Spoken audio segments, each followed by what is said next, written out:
As I was doing in the class today, let us say I want a point on the coupler or the extended coupler to follow this path. I choose three accuracy points. Let's say this one, and this one. I make an arbitrary choice of a hinge point attached to ground, that is here. Let me call that OA. Somewhere I choose another hinge point, and from there I choose a connector here. So this is a point that is on the coupler. This is a portion that is on the coupler. This is a link that is going to rotate about this point. Let me call this point A. Let me call this point P. So this is actually location A1 and P1. Later I will go to P2 also. So what I will do here is I will come with this radius, I will draw an arc, and then I will mark this distance from here to this point.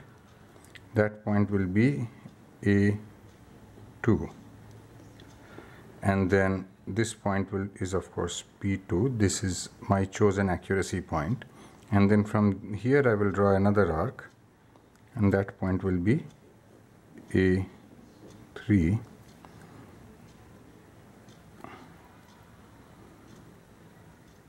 Okay, and so I hope it is clear.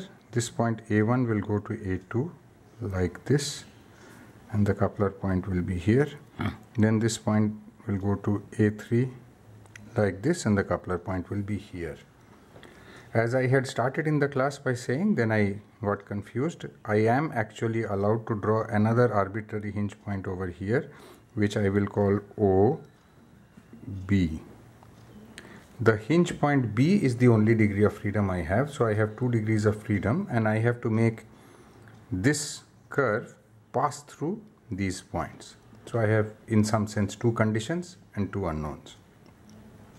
The way I will do this is with kinematic inversion. So I will notice that relative to this coupler body, this point is here. There's no doubt. So I know where this point is. When this coupler body is here, what happens is that when it is here, this hinge point is located here. Let us say this distance is L1, and this angle I'm marking in red, whatever it may be. When I do inversion, I come here, I mark the same angle, and I extend it to the same distance. So this distance is now L1. So in the frame of this body, when the body has moved to this position, if I pretend this body has not moved, this point has moved here. That's kinematic inversion. Now I come finally to the third position. I join this. Let's say this length is L2, and this green arc measured some angle. I refer that back to this position, so I have that angle, and I have some distance, and I come somewhere here. Let us say this is L2, and that is the third point. Now what is interesting is that the point B that I am looking for, that hinge point, always has a fixed distance from OB, and as OB moves relative to this coupler, the point B is fixed on the coupler. So I am looking for a fixed point now that is equidistant from all these 3 points. That's easy. This is our favorite trick. So what we do here is we draw a perpendicular bisector for this. We draw another perpendicular bisector for this. These 2 meet over here. This is my point B. And now I have my linkage. My linkage looks like this. From here it is connected to B. From here it is connected to A1. From here it is connected to OA. This is fixed,